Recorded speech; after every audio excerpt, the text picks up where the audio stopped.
नमस्कार दोस्तों, कैसे हो आप सभी लोग। उम्मीद करता हूँ सभी लोग बहुत ही अच्छे होंगे। और सीआरपीएफ हेड कांस्टेबल मिनिस्ट्रियल 2022 की वैकेंसी के बारे में आपसे कुछ बात करना चाहता हूँ। इसी का आप सभी लोग बेसब्री से इंतजार कर रहे होंगे। जैसा कि आपको थंबनेल में दिखाई दे रहा होगा कि इस वीडियो में आपको जानकारी मिलेगी टाइपिंग के इश्यू के बारे में, टाइपिंग की ट्रिक्स क्या हैं उसके बारे में, पीएसटी कैसे होगा, दस्तावेज सत्यापन क्या क्या होगा, डिटेल्स मेडिकल एग्जामिनेशन कैसे होगा, फाइनल कट ऑफ क्या होगी, रिजल्ट कब आएगा, ज्वाइनिंग कब होगी, और ग्राउंड रिपोर्ट एक्सपीरियंस क्या है। इन सब के बारे में हम इस वीडियो में डिटेल से बात करेंगे। आपसे मेरी यही रिक्वेस्ट है कि आप इस वीडियो में अंत तक बने रहें। और आप सभी लोगों का सपोर्ट के लिए मैं उम्मीद करता हूं कि आप लोग इस वीडियो को शेयर करेंगे, लाइक करेंगे और चैनल को सब्सक्राइब ज़रूर करेंगे। तो चलते हैं इस टॉपिक की ओर। दोस्तों, आप सभी लोगों को पता होगा कि 16 नवंबर को सीआरपीएफ हेड कांस्टेबल मिनिस्ट्रियल 2022 का रिजल्ट आया था। उसके बाद में 29 नवंबर को इसका एडमिट कार्ड आ गए थे, सबके पास मैसेज आ गए थे, जैसे उनमें से एक मैं भी हूँ। 16 तारीख को रिजल्ट का मुझे पता नहीं था क्योंकि मैं घर के किसी फंक्शन में बिजी था, लेकिन 29 तारीख को जब नोटिफिकेशन आया तब मुझे पता लगा कि मेरा एग्ज़ाम क्वालिफाई हो गया है और मुझे टाइपिंग के लिए जाना है। और टाइपिंग के लिए उसमें डेट लिखी हुई थी 9 दिसंबर। 4 तारीख से टाइपिंग स्टार्ट थी। तो सबसे पहले मैं आपको बता दूं कि इसकी कोई कट ऑफ नहीं आई थी। 65,819 वे बच्चे जो सबसे ऊपर थे उनको कॉल किया गया था, उनको कॉल लेटर जारी किया गया था। 4 तारीख से 16 दिसंबर तक इनकी टाइपिंग थी। कल टाइपिंग का आखिरी दिन है। और आपको बता दूं, जिन लोगों का 4 तारीख से 13 तारीख के बीच में टाइपिंग नहीं हो पाया था, उन टेक्निकल फॉल्ट यानी सीआरपीएफ की कमी की वजह से, ऐसे बच्चे नहीं जो फेल हो चुके हैं, जो पहुंच ही नहीं पाए, उनको 15 और 16 तारीख को फिर से मौका दिया गया है। तो कुछ बच्चे आज गए होंगे, कुछ इंटरेस्टेड कैंडिडेट कल चले जाएंगे। उसके बाद 65,819 बच्चों का टाइपिंग का कल आखिरी दिन है।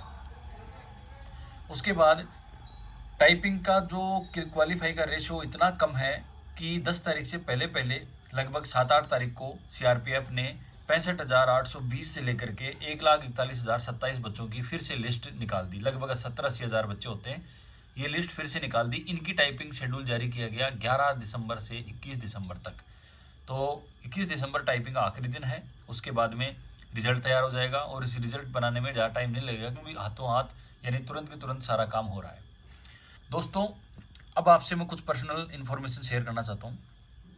सबसे बड़ी बात है टाइपिंग इशू। टाइपिंग इशू के नाम पे टाइपिंग इशू इतना ही है कि जिन बच्चों की टाइपिंग स्पीड अच्छी आ रही है, जो अपना कॉन्फिडेंस लूज कर रहे हैं ना, वो फेल हो रहे हैं। सबसे बड़ा इशू ये है। दूसरा इशू ये है कि वहाँ पे ब्लाइंड टाइपिंग हो रही है। ब्लाइंड टाइपिंग का तात्पर्य ये है कि जैसे एक छोटा सा यहाँ पे एक कोस्ट वो मिलेगा बॉक्स टाइप में, उसमें आपका पैराग्राफ की 4-5 लाइनें तो लिखी जाएंगी। उसके बाद आप स्क्रॉल नहीं करोगे तो आप क्या लिख रहे हो ये आपको पता ही नहीं लगेगा। तो आपके पास दो ऑप्शन है, या तो आप स्क्रॉल करो, लेकिन बैड लक ये है कि कुछ सेंटर्स पर स्क्रॉल ऑन नहीं है, तो आप स्क्रॉल भी नहीं कर पाएंगे। और वो मना भी करते हैं स्क्रॉल के लिए।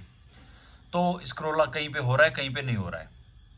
उसकी वजह से आप जो कैंडिडेट टाइपिंग कर रहा है ना, उसको पता ही नहीं लग रहा है कि टाइप क्या हो रहा है, क्या लिख रहा हूँ मैं। दूसरा इशू ये है कि जो कीबोर्ड है वो बहुत ज़्यादा सॉफ्ट है, नया कीबोर्ड है, सॉफ्ट है, क्लिक की आवाज़ नहीं आती। तो जब हम लिख रहे होते हैं तो हमारी उंगलियां कई बार जैसे एक्स्ट्रा दब जाती है, तो हमें पता ही नहीं लगता कि हमारी कौन सी उंगली कहाँ दब गई। और जैसे कई बार बैग जो स्पेस है वो 2 बार दब जाता है, तो वो भी एक एरर काउंट करता है। वहाँ पे जो एरर है वो मैं आपको सबसे बड़ी जो रेशियो है ना वो आपको बताता हूँ। सीआरपीएफ ने जो मांगा है ना, वो ये मांगा है कि 350 वर्ड 10 मिनट में छापो, यानी 10 मिनट में आपको 350 वर्ड लिखने हैं। अगर आप ऐसा करते हैं तो आपको 350 का 5% यानी 17.5 वर्ड गलत होने तक आप क्वालिफाई हो। 17.5 से 17.6 भी हो गए तो आप डिस्क्वालीफाई हो जाओगे। अब जैसे मान लो एग्जाम्पल के तौर पर मैं अपना एक्सपीरियंस शेयर करता हूँ। मैंने टोटल 10 मिनट में 466 वर्ड छापे थे। ठीक है, 466 वर्ड छापे, तो उसमें 29 एरर आई, यानी 29 मेरी गलतियाँ में से 466 का 5% जितनी गलतियाँ थी ना, 23-24 के आसपास, वो मेरी गलतियाँ बच गई, यानी उनकी तो मुझे माफ़ी मिल गई। और उनसे आगे जो थी ना, उनकी मेरी पेनल्टी लग गई। और एक गलत शब्द की पेनल्टी 10 शब्द लगती है, यानी एक एरर एक्स्ट्रा तो 10 शब्द आपके कट जाएंगे। तो ऐसे करके मेरे 55 के आसपास ये जो शब्द लिखे हुए में से वो कट गए। तो फाइनली मेरे 466 में से 409 ही बचे थे। 409 बचे तो इसकी स्पीड बनती है 40.9। तो मैं क्वालिफाई हो गया था। हमारे सेंटर से 9 दिसंबर को अजमेर ग्रुप सेंटर 1 से सिर्फ और सिर्फ 7 बच्चे टाइपिंग क्वालिफाई किए थे। उनमें से एक स्टूडेंट डॉक्यूमेंट वेरिफिकेशन में आउट हो गया था। उसके बाद बचे 6, एक लड़की और 5 लड़के। 2 लड़के फाइनल मेडिकल में आउट हो गए थे, उनको रेफर मिला था, तो उनका जेन्युइन मेडिकल रेफर था, तो मुझे नहीं लगता वो टूट पाएगा। तो फाइनली हम 4 लोग ऐसे थे जिनको ये बोल के भेजा गया था कि आप हमारी तरफ से बिल्कुल फिट हैं। और सीओ साहब से हमारी आखिरी में मीटिंग हुई थी। सीओ साहब ने बोला कि ये बोला था कि जैसे लास्ट में 10-5 मिनट की बात करने का टाइम मिल गया था, तो उन्होंने यही बोला था कि आप हमारी तरफ से फिट हो। और जैसा कि सीआरपीएफ को लग रहा है कि बच्चे मिल नहीं रहे, ये 1315 सीट हैं, वो भी बच्चे क्वालिफाई हो नहीं रहे, तो इसीलिए उन्होंने दूसरी सीट लिस्ट निकाली थी। तो उन्होंने ये बोला था कि पहली लिस्ट में जो टाइपिंग पास कर गया ना, उसकी नौकरी लगभग 100% पक्की नौकरी है। तो आप लोगों से यही रिक्वेस्ट है कि आप ये 1315 बच्चे हैं ना, ये पहले लिस्ट में नहीं मिलेंगे पूरे। दूसरी लिस्ट इसलिए जारी करी है सीआरपीएफ ने, फालतू टाइम सीआरपीएफ के पास भी नहीं है, और ना वो ये चाहते हैं कि फालतू लालच देके बच्चों को इधर से उधर भगाया जाए, फालतू उनसे मेहनत करवाई जाए। तो उनको जो लग रहा है ना, वही आपके साथ बताया जा रहा है। अब हम सीआरपीएफ के डैशबोर्ड पर एक नज़र मारना चाहते हैं। यहाँ पे कुछ खास नोटिस नहीं है आज तक, आज की तारीख में यहाँ पे कोई खास नोटिस नहीं है। ये जो नोटिस है वो मैं आपको बता ही चुका हूँ कि जिन लोगों की टाइपिंग छूट गई थी टेक्निकल इश्यू के कारण, उनको दोबारा बुला लिया गया 15 और 16 तारीख को। इसके अलावा और कोई यहाँ पे खास वो है नहीं। अब देखो, हम जो बात करते हैं वो ये है कि ग्राउंड रिपोर्ट क्या थी। ग्राउंड रिपोर्ट ये है दोस्तों कि सबसे पहले हम अंदर घुसने के बाद 50-50 के बैच बने। 148 बच्चे हम टोटल थे, 420 को बुलाया गया था, जिसमें से 148 बच्चे ही वहाँ पहुँचे थे। उसमें से 50-50 48 के 3 बैच बने। तीनों बैच में से टोटल 7 बच्चे टाइपिंग पास किए, और फाइनल हम 4 बच्चे पास हुए।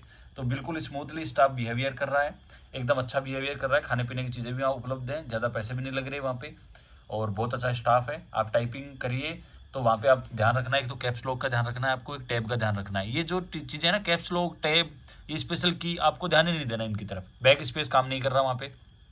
आपको अपनी उंगलियों का अरेंजमेंट इस तरीके से करना है कि आप एरर ना निकालो। 10 मिनट की आपको प्रैक्टिस सेशन मिलता है। टाइपिंग स्टार्ट होने से पहले आपको सब कुछ समझाया जाएगा, और 10 मिनट का आपको बिल्कुल रिहर्सल के लिए मौका मिलेगा। आप अपनी उंगलियों को कंपेटेबल कर सकते हैं। उसके बाद आप टाइपिंग स्टार्ट करेंगे, आराम से टाइपिंग हो जाएगी, घबराने की ज़रूरत बिल्कुल भी नहीं है।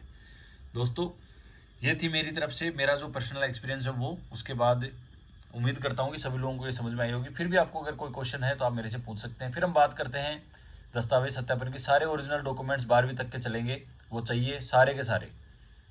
उसके बाद एग्जाम, मेडिकल एग्जामिनेशन होगा, उसमें रेफर मिलेगा, तो आपको 1 दिन का टाइम मिलता है। कुछ मेजर रेफर हैं, उसमें 30 दिन का टाइम मिलता है। फाइनल कट ऑफ, इसमें कट ऑफ जाएगी नहीं, जहाँ तक मुझे लगता है जितने बंदे इसमें पास कर जाएंगे वो सारे नौकरी लग जाएंगे। दूसरी चीज़, रिजल्ट की एक्सपेक्टेड मैं आपको बता देता हूँ, दिसंबर के 30 दिसंबर से लेकर के 10 जनवरी तक के बीच में रिजल्ट कंफर्म आ जाएगा। जनवरी के एंड तक इसकी ज्वाइनिंग प्रोसेस चालू हो जाएंगी, क्योंकि फरवरी मार्च में तो ट्रेनिंग बैच ही स्टार्ट है। तो ये थी सीआरपीएफ हेड कांस्टेबल 2022 के बारे में ग्राउंड रिपोर्ट और एक्चुअल इन्फॉर्मेशन। बाकी आपको यूट्यूब चैनल पर क्या देखने को मिल रहा है, आपका इंटरेस्ट है, आप देखिए, आप सोचिए। बाकी मैं अपना पर्सनल एक्सपीरियंस शेयर करके आ रहा हूँ। उम्मीद करता हूँ आपको ये बात समझ में आई होगी।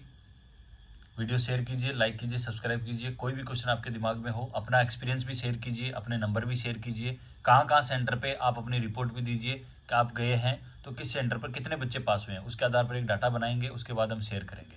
जय हिंद, नमस्कार।